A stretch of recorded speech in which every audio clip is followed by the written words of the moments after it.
इस कार्यक्रम में अध्यक्ष पद्मश्री कोमल जी कोठारी साहब, देखा साहब और राजस्थान के मूर्धन्य साहित्यकार डॉक्टर कुंवर सिंह जी साहब, मेरे गुरु जी, उन्होंने कहा कि पिछले दिनों हमने एक छोटा सा चुटकुला एक किसी पत्रिका में पढ़ा और उसमें ये लिखा था कि एक आदमी को दो बच्चे थे, दो आपस में लड़ रहे थे। एक ने एक को उलाहना दिया कि तेरा जो पिता है वो भ्रष्ट नेता है। बच्चे ने जाकर के अपने पिता को शिकायत की। उलाहना इस बात का दिया गया कि जब नेता कह दिया तो भ्रष्ट कहने की क्या जरूरत थी।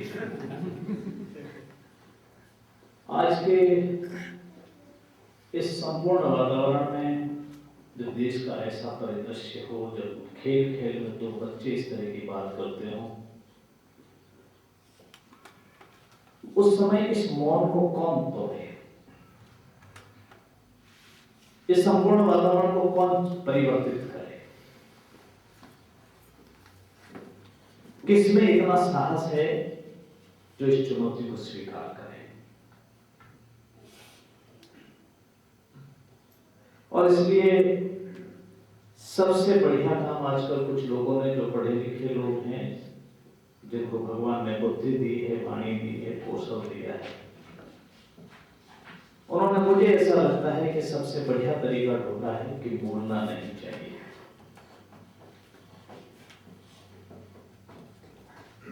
और इसलिए पहले तो मैंने ये विचार किया कि मैं भी बोलूं तो क्या हो, उसके पीछे का मेरा कोई लंबा परिचय नहीं है इससे।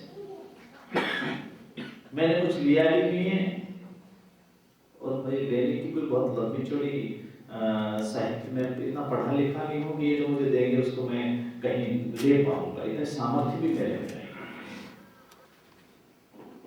परंतु आज देश के सोचने का नजरिया बदला है। क्या कारण थी? अपने दो लाइन कहने के ऊपर लोगों को देश के लिए सब कुछ कुर्बान करने के लिए तैयार कर देता था। और आज हम चोपड़े के चोपड़े भरकर 16-16 पेज पूरे छापने के बावजूद भी उनको ये भावना नहीं दे पा रहे। क्या कारण था कि एक कवि को लोग अपने शासन व्यवस्था का अभिन्न अंग समझते थे, और आज हमारी क्या स्थिति हो गई कि बिना रुपए और पैसे दिए बिना ना हम कविता सुनाने जाते हैं, ना बिना रुपए पैसे खर्च किए हुए सुनने वाले आते हैं। कैसी स्थिति बन के खड़ी हो गई? क्या हम हमारे देश की कल्पना और देशों से करना चाहते हैं? क्या हमारे मन का विचार क्या? हमारा प्राचीन इतिहास, हमारी अपनी परंपरा, हमारी अपनी संस्कृति, हमारी अपनी सभ्यता, हमारा जीने का अपना तरीका, हमारा कहने का तरीका, हमारा लोगों के प्रति दायित्व को निभाने का एक तरीका। और इसलिए आजकल आदमी लोग जिसको भूल करके मेरे घर में आ जाए, और इसका एक तरीका यह है कि मेरा लड़का यदि कहीं से करोड़ों रुपए ला रहा तो कहते हैं कि वो पैसे का मुखड़ा हो गया। और तो रेलवे स्टेशन पर यदि हमको टिकट वाला बाबू अट्ठानी वापस नहीं लौटाता है तो हम कहते हैं रेलवे में बड़ा भ्रष्टाचार है। भाई साहब, आजकल 50 पैसे भी आदमी वापस नहीं लौटाता, किसी पर सविनता आगे खड़ा हो गया। इस बात के लिए हार्दिक स्वागत और अभिनंदन करता हूँ, आभार प्रकट करता हूँ कि जब मुझे अवसर मिला कि संसद में जाने का, तो विचार किया कि वहां जाके क्या करूंगा।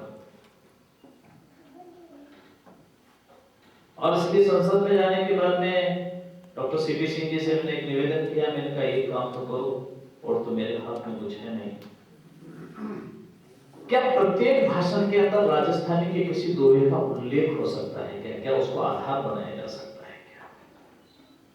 और मैं सौभाग्य के साथ कह सकता हूं कि मैंने संसद में जितने भाषण दिए उन सब में कहीं न कहीं राजस्थानी के एक दोहे को आधार बनाकर अपने भाषण को उसके पीछे वो ताकते हैं जो राजस्थान की वाणी को, राजस्थान की जवानी को, राजस्थानी के हाथ को, राजस्थानी के आदमी को, राजस्थान की अस्मिता को, राजस्थानी के इतिहास को कभी उज्जवल रूप से मुखरित नहीं होने देना चाहते हैं, उसको आगे नहीं बढ़ने देना चाहते हैं।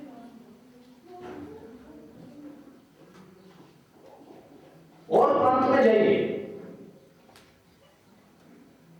आपको अगर मैं कहीं किसी और प्रांत में गया, मुझे उस क्षेत्र की भाषा नहीं आती है, तो मेरे दोनों हाथों को काम मिलना मुश्किल होता है। मेरे को यदि वो भाषा नहीं आती तो मेरी वहां शिक्षण व्यवस्था होना मुश्किल होता है।